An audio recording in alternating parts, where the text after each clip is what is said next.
Have we started yet? I'm not sure. Not yet. Almost, right.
What's happening?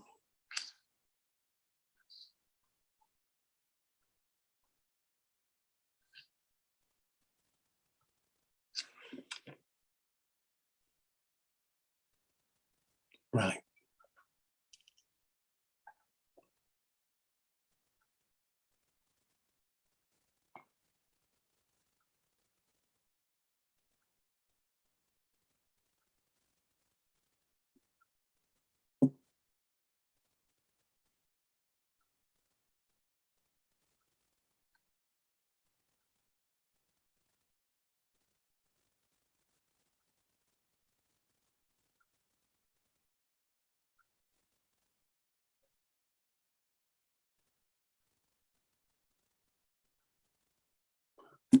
I believe we're waiting for the other account to come online.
Oh, right, we're finally on live, I think. Actually, I can see myself on my iPhone. It's not my iPad. So, oh, right, we're finally on live, I think. Actually, we don't need the sound on that. I'll turn that off. Right, try and get back on straight. So, sorry about this sluggish start here. Anyway, I'm Darryl Cunningham, and I'm here to publicise this book, Putin's Russia, the rise of a dictator. Just move that out of the way. It's very disturbing seeing yourself on two screens. Right, okay, what I'm going to do is I'm going to talk about the book later, but first I'm going to show you around my workspace, where I live here. So let's have a quick tour and show you around. That's my slightly covered desk where I work. Slightly. These are paper sculptures that I've made. They're a bit of old paper, twisted paper. That's as you can see, that's one of my drawings. It's a Wonder Woman as if drawn by Picasso. And what else have we got around here? Well, not a lot. It's not a big space, you can see. Apart from doing books, I do all sorts of illustration work. This is like down here. I did some work for Samsonite case luggage, and I designed this case here. Some other stuff that I've done in the past. In the recent past, I've done like this is like a finished book I did. They asked me to do a book about something that could change the world. So I did a book about UBI, if you know what that is. It's about universal basic income. So I've got a strip in this book here. And another book I did last year that I worked on was a book about the NHS. We can see here Voices on the People's History from the NHS. And this was basically kind of they had like compiled lots of people's stories from the NHS, the National Health Service here in England, over their decades, and they asked me if I would illustrate a few of those. So I did a whole like comic book on that, and that's online to be seen. I'm going to talk about some of my influences. Like I'm quite big influenced by John Porcellino. You can see here his work here. It's also published by D&Q. And my earliest love was Marvel Comics and Jack Kirby. So I've got some of his books here as well.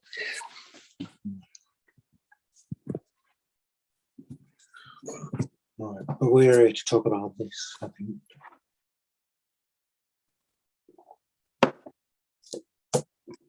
So I spent about 2 years doing this book, and it's slightly thinner than most of the books I've done in the past. But I found it as hard, if not the hardest book I've done. And I think it was more of a sort of, it was a much more difficult book to do, because I found that it had to be exactly, much more exact than I normally do. And I tried to get away from the sort of cartoon style that I'd normally done with this book, and try to get to a much more illustrative, like more realistic style. I found that very difficult, but a very useful thing to do.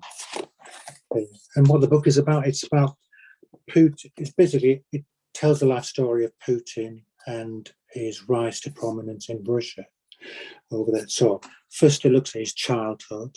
He was born in what was then Leningrad, now St. Petersburg, just after the war. His parents had survived the siege of Leningrad and had almost starved to death. His father had been injured in the fighting there. He grew up sort of a tough street kid, and we're getting into lots of fights. And he was a little kid for his age, but was a really tough and brutal fighter by the people and other kids who knew at the time say this. And it seems like he's still very much a scrapper, still very much a fighter, from those early years. He still fights very dirty, I think. And then when he was getting older, he'd seen a lot of spy movies, Russian spy movies. So he thought, oh, I'd love to be in the KGB. So he went to the KGB place. It was a place that's infamous for torturing people, political prisoners and stuff. And they basically told him, well, we don't just let anyone into the KGB. You'll have to train up as a lawyer first, which is what he did. He went away and trained as a lawyer. And obviously, he was also a good martial artist as well. He sort of trained himself up for martial arts. This is him going to the KGB headquarters here. And so he trained up as a lawyer, and then one day was approached to join the KGB, and then he got a position, first working in Leningrad, and then he flew off to Germany and worked there for many years before coming back and getting a position when the Soviet Union was collapsing in what then became St. Petersburg, again in the local government attached to the mayor's office. Well, he was implicated with massive corruption, like over this period, millions of dollars worth of money was like ferried away somehow, and Putin, who from his office is strongly implicated in that. So it's from the very beginning. He was basically a crook, and he continued that way. And his friends in the old KGB were very helpful to him. And eventually they got him to Moscow, where he started working in the office of Yeltsin, who would become premier of Russia at the time. And eventually, of course, he replaced him as president. So this book tells that whole story. And it tells much more as well. It tells how immediately, as he came into power, he clamped down on the media. This book tells the story of like wars. I'll read it from the back. It's clearer, really. Putin's evolution from schoolyard thug in Soviet-era Leningrad to KGB officer to corrupt commodities dealer, all the way to the presidency and beyond, is laid out meticulously since the dissolution of the Soviet Union in 1991 and his appointment to president by Boris Yeltsin in 2000. Putin, as a next Crimea, rolled back democratic reforms and led a life of luxury, all the while fostering a cult of personality. The list of murdered journalists, poisoned adversaries, city-side palaces and hidden monies continue to grow, along with Putin's hold on Russia and increasingly the free world. I mean, this book also will give you a background on the Ukraine crisis suddenly currently blowing up, and right now hopefully it won't lead to war. And we've heard news today of some de-escalation going on, and hopefully that will continue.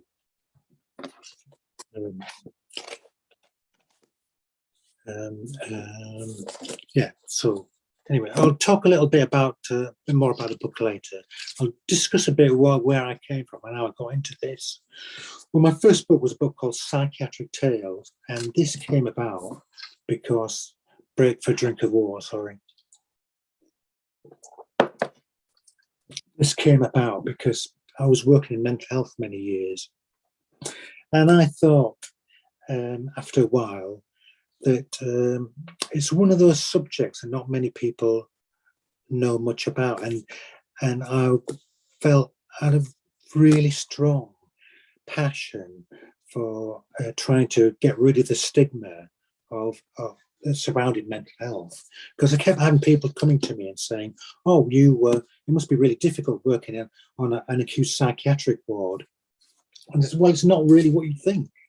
So this book is broken down into chapters, and it tells basically tells you, gives you information on different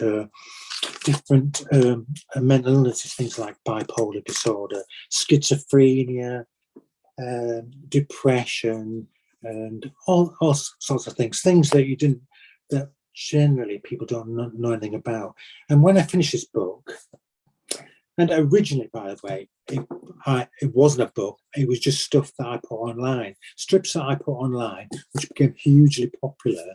And then basically, publishers came to me and it got published. And after I finished this, I thought, it got me into the group of taking sort of big subjects like mental health. And I seem to have got a gift for taking these very complex subjects and then boiling them down and explaining them in a very comprehensive and easy to understand way.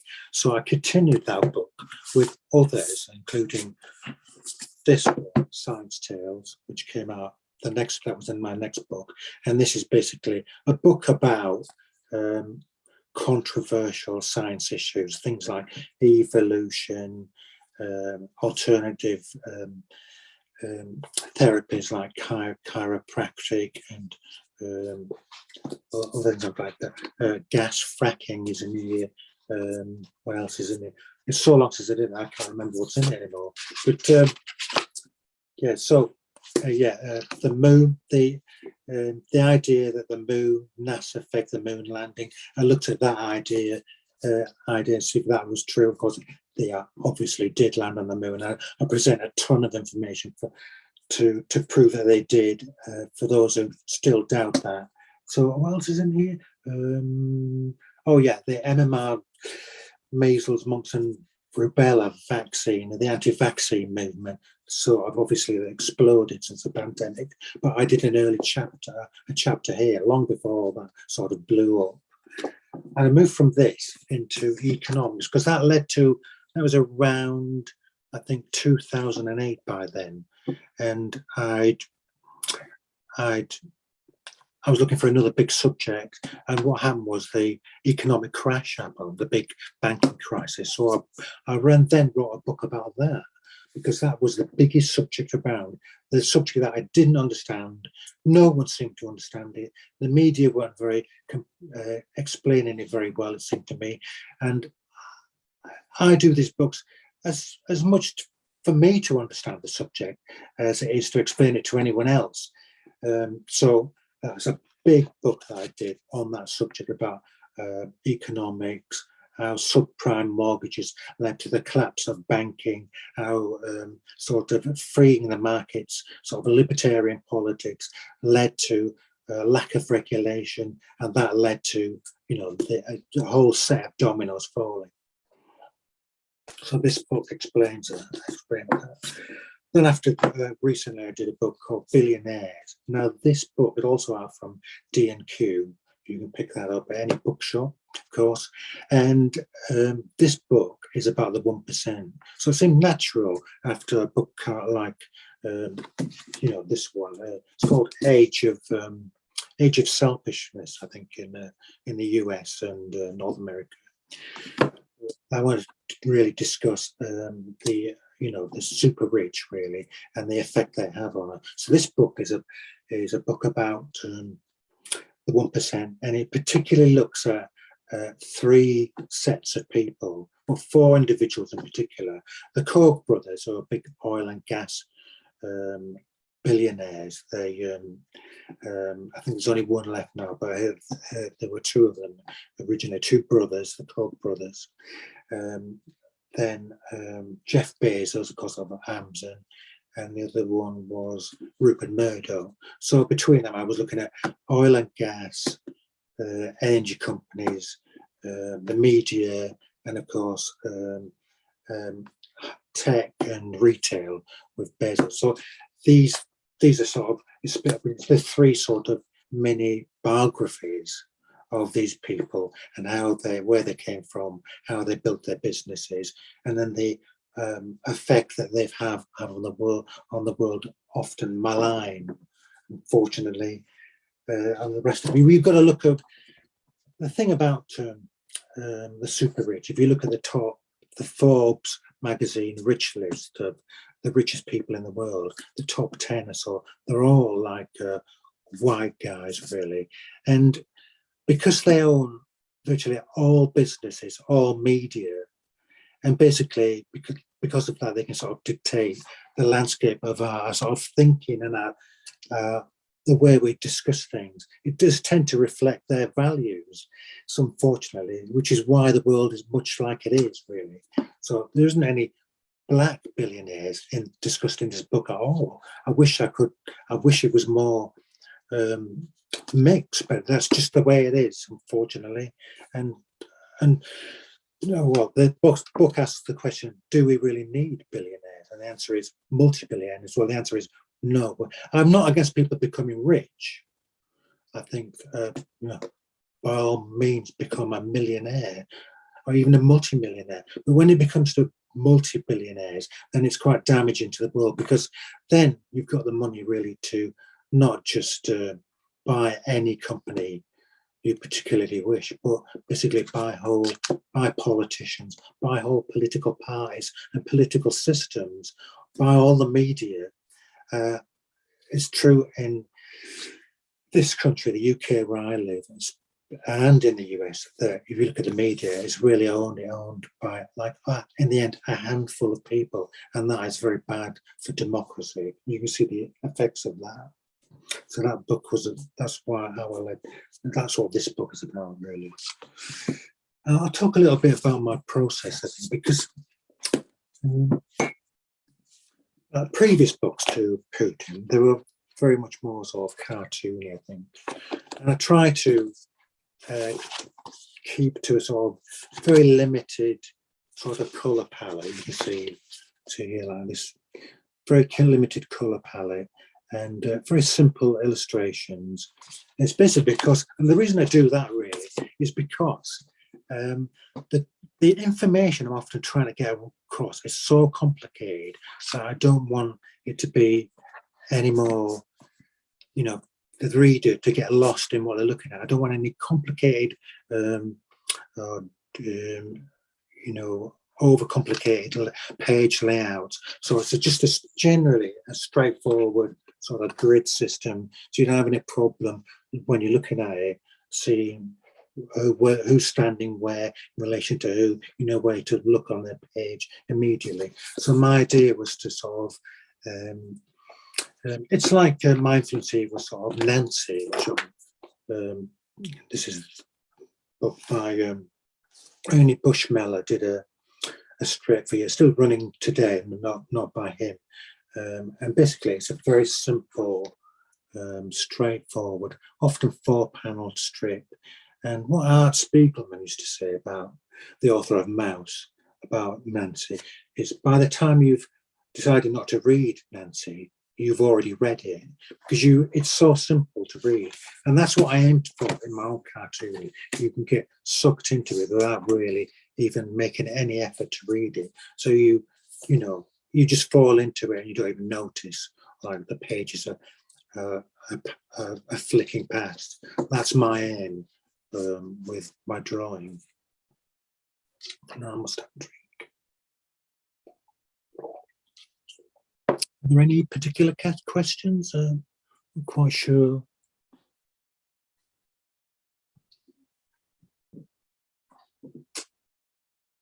I can't see any questions. No questions yet. If anyone wants to ask questions, please do, and I'll discuss things further.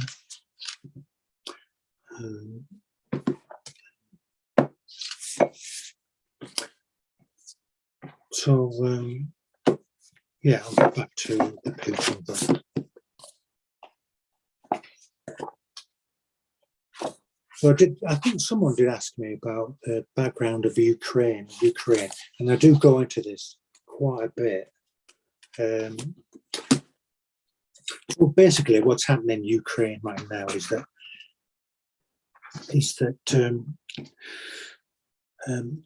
the invasion of Ukraine has actually already begun, and it happened about 5 years ago when they annexed part of Ukraine, a part of called the Crimea. So they're already there, and what they've done is they've tried to claim that it's basically part of Russia. So it's it's quite a big area on its own, the Crimea, and there are a lot of Russians, and it borders Russia, and there are a lot of Russian-speaking people there, but not as many as they claim that they are.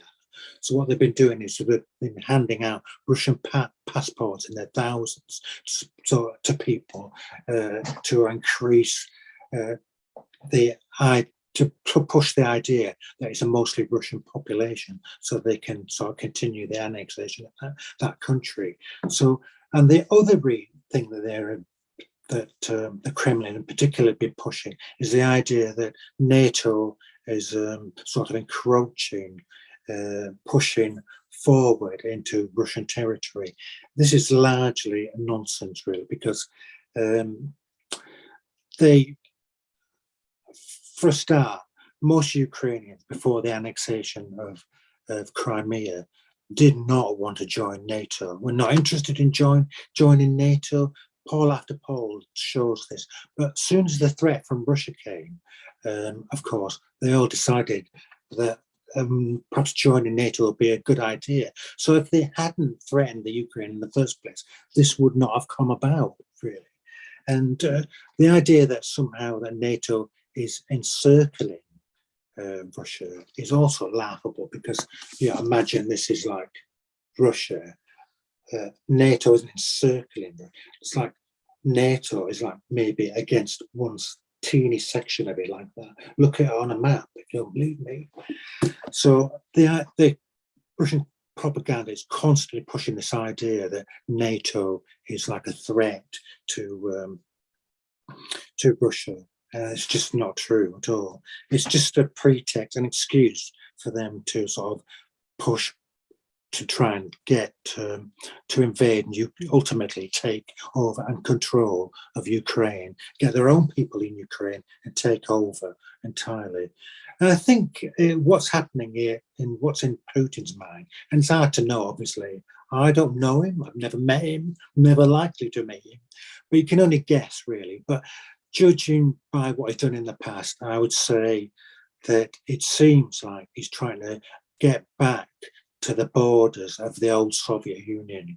So he's still, in the end, an old KGB guy who is reminiscing to the days of when, Russia was much greater than it is now.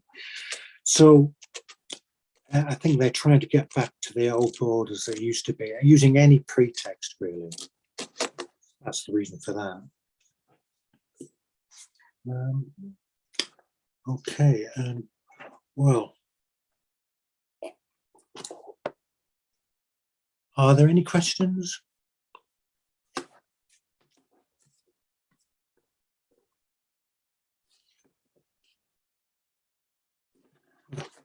Let's have a look. Also talk a lot about the various sort of brutal assassinations that have taken place, not just of reporters inside Russia, but the assassinations that have taken outside Russia, including this country. England itself has had poisonings and a nerve agent poisoning. There was a Russian double agent called Sergei Skripal, and I probably mangled that completely, but he lived in Salisbury. This book also tells you this story with his daughter, and it was supposed to be like in hiding, really, but somehow 2 Russian agents found him, and they sprayed a deadly nerve agent on the door handle of their house, and they're both found unconscious in the town centre. A policeman went to the house to see what was going on, and he entered, and he himself was seriously ill just from touching the door handle. The 2 rather incompetent assassins had brought this nerve agent into the country disguised in a perfume bottle, and they actually threw this away into like a trash can somewhere. And later on, a guy found this and gave it to his girlfriend. The guy who found it became seriously ill, and the woman who used it then died. She was the only person to die in that attack. And in some ways it's comical and horrific what happened, and it's fairly typical of the kind of operations they kind of pull. I also want to talk about, let me just flip through here and show you.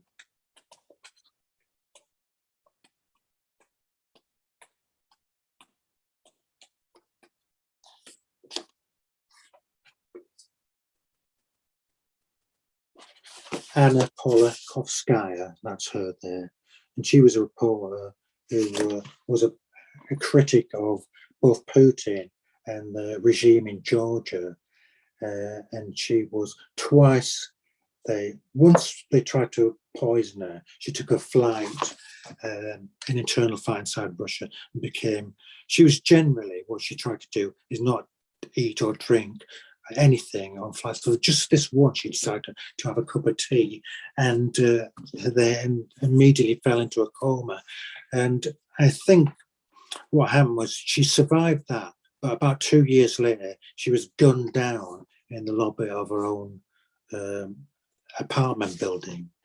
And I should also talk about Alexis Navalny, who today, actually, he's the biggest opposition leader, the most popular opposition leader in Russia. And this is him here, is currently in prison.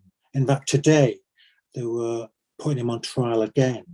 I mean, he's in prison for supposedly about 10 years, but they might, because of on the trumped up charges they've got him on, he could be get another 10 years in prison today. I don't know how that's turned out. I presume that's exactly what's happened. So they've accused him of basically corruption and all sorts of nonsense, usually financial crimes that they try and pin on people. So he should really be. There basically are no real there's no real political opposition in Russia. Everyone has either fled the country or they're in prison. So bear that in mind. Right, I think, have we got any questions? Right. Oh, well, how can I see them? Look above. I'm looking above. I don't see them.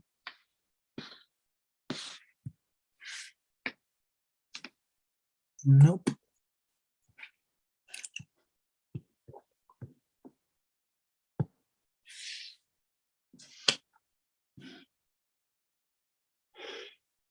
Sean O'Brien asks, do you think America will intervene in Putin does invade Russia? I think it's very unlikely there'll be a ground offensive, there'll be actual military action, but I'm hoping we do well, hope it never happen at all, but certainly there's much more that the West can do. I mean, London in particular is known as a sort of the laundromat of Russian money, where masses amount, billions and billions of dollars have been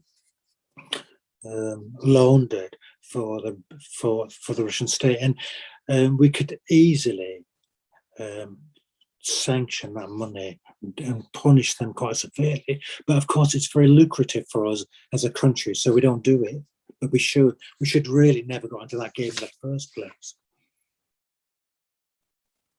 How can we fix limits of having money? How do we think we can fix having millionaires limit their power, says Pez Comics? Well, a fair taxation system would be useful. Actually, above a certain level, let's say, I don't know, let's say you're a multi-millionaire, you should really be taxed pretty much almost 100% really, because there's no reason for anyone to own multi-billions. I mean, what are you going to do with all that money? Only bad things come from it, really. And the thing is that all the billionaires around in the world now, you could tax them much more severely, and it still wouldn't really affect their lifestyle particularly. Okay, they'd maybe have one super yacht instead of 5 or something, you know. But that literally, this is the kind of wealth you're talking about. If Jeff Bezos lived 10 lifetimes, he still couldn't spend a fraction of the amount of money he's got. So meanwhile, you know, the infrastructure of the US is collapsing, and the same thing is happening over here in the UK as well, because governments are very unwilling to tax the super rich. They'll tax ordinary people, you know, hugely. I mean, they're just sticking up taxes here on ordinary people. But meanwhile, big companies like Shell and BP are getting these massive tax exemptions, and the multi-billionaires are getting away with paying no tax at all. It's grossly unfair, and not only that, dangerous. How do you start your research? What resources do you typically look at when looking at these books? Says 9 Cat Shrine. Well, I buy loads of books basically, as much, and I read as much as I possibly can. I also go online and read as much as I possibly can there. People always ask me, what about Wikipedia? Is Wikipedia like worth it? Well, it actually is, but you shouldn't take it, you know, absolutely literally. If you scroll down to the bottom of any Wikipedia page, you'll find a list of sources, and what you should do is go to those sources and look at those. But also we can get, I found Wikipedia useful because it often lays out good timelines for you. Like if you're doing a biography of someone, let's say Putin, you go to his Wikipedia page. It's all sort of laid out the various dates. He did this on this particular time, and then he went on to do this other time. So you've got the structure of the entire book laid out for you, and then in those individual sections, let's say his childhood, I will then investigate all or as much of what's written about that as I possibly can, and try to go to primal, you know, the original sources as much as I possibly can. So that's basically my approach, really. I read and read and read until I feel that I know the subject backwards and forwards, and then only then really do I start drawing. And I don't. A lot of artists do sort of thumbnail everything first, but I don't do that. I literally start on page 1 and then just go to page 2 and then 3, keep going. I always tell people, don't do comics the way I do it, because the way I do it, it's all wrong. It works for me.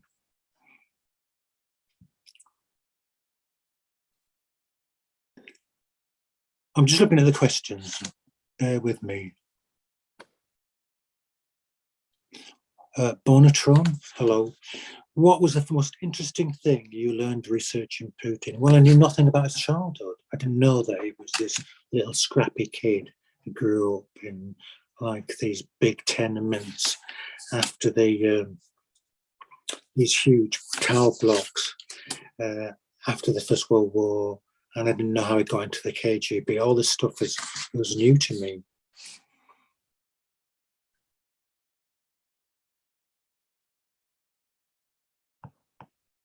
I'm just looking more.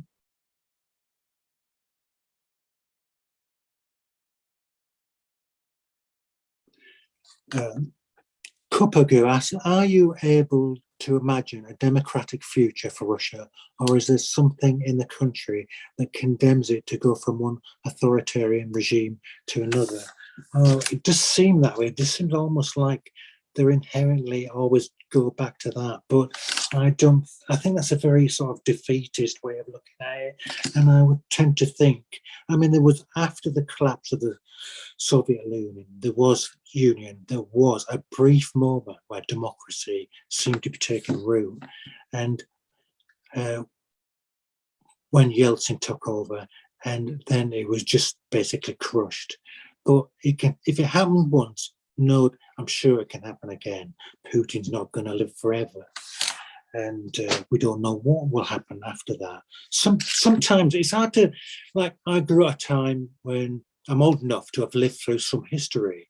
So I grew up in Britain, in England, and I grew up through the time of the Northern Ireland Troubles, as it's called, mystically. It was basically a kind of minor civil war.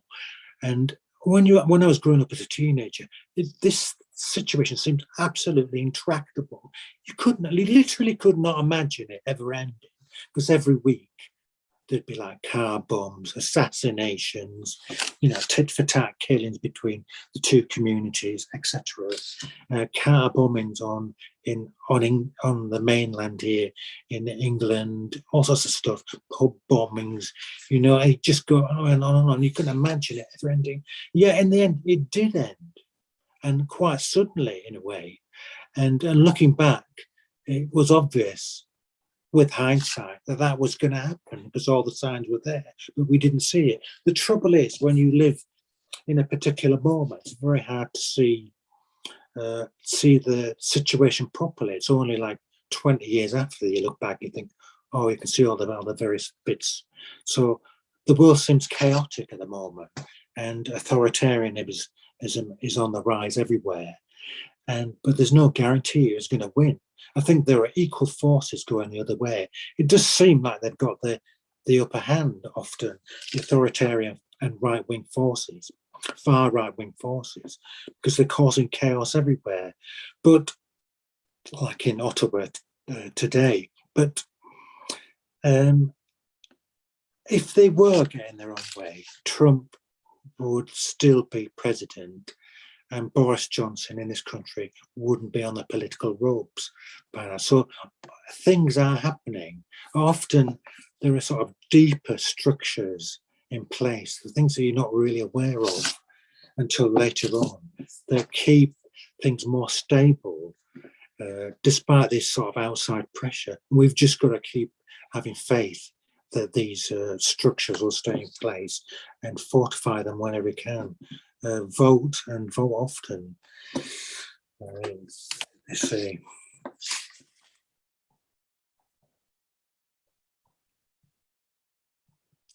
I'm just looking through the question.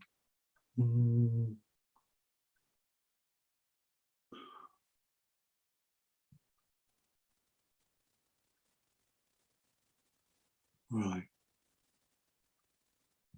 Right, I'm just going to talk a little bit about what I'm working on right now. So, having done like 5 books, 1, 2, 3, 4, 5, 6 non-fiction books, I thought I'd go back to doing like fiction books and actually, make stuff up for once. The enormous freedom of just making stuff up and not have to worry about whether it's true or not, and which is like fantastically freeing. So I'm working on a book, and those people who follow me on Instagram, Twitter and Facebook will have seen examples of this, and of the book I'm working on, and my Patreon, I'm showing every page as it's developed, really. So it's a book called Far Beyond Midnight, and something down about here. Yeah, this is the best way to describe it. Far Beyond Midnight is my deep dive into the horror genre and first work of fiction for some years, a sort of supernatural soap opera set in 2 time periods, 1973 and 1820. This book comes out of my love for old Hammer movies, ghost stories, English folk tales, and military history. I've, as I usually am, I like to make also, it's just incredibly free to just do a fictional story. So I'm working on that. So it's got witches and vampires, and there's a lot of the big folk horror element, which I love because I love English folklore. So a lot of that has been poured into there, and of course it allows me as well to do a lot of research. I'm doing a lot of research on sort of the military side of it, as well as the sort of folktale side of it. But because it's fiction, I'm able to either leave it or develop it whatever way I want, which is the beauty of it, really. Okay, so I think I'll almost tie it up now. What I'm going to do is, because it's publication day, I'm going to pour myself a Guinness to end it. and not to hopefully spill it everywhere.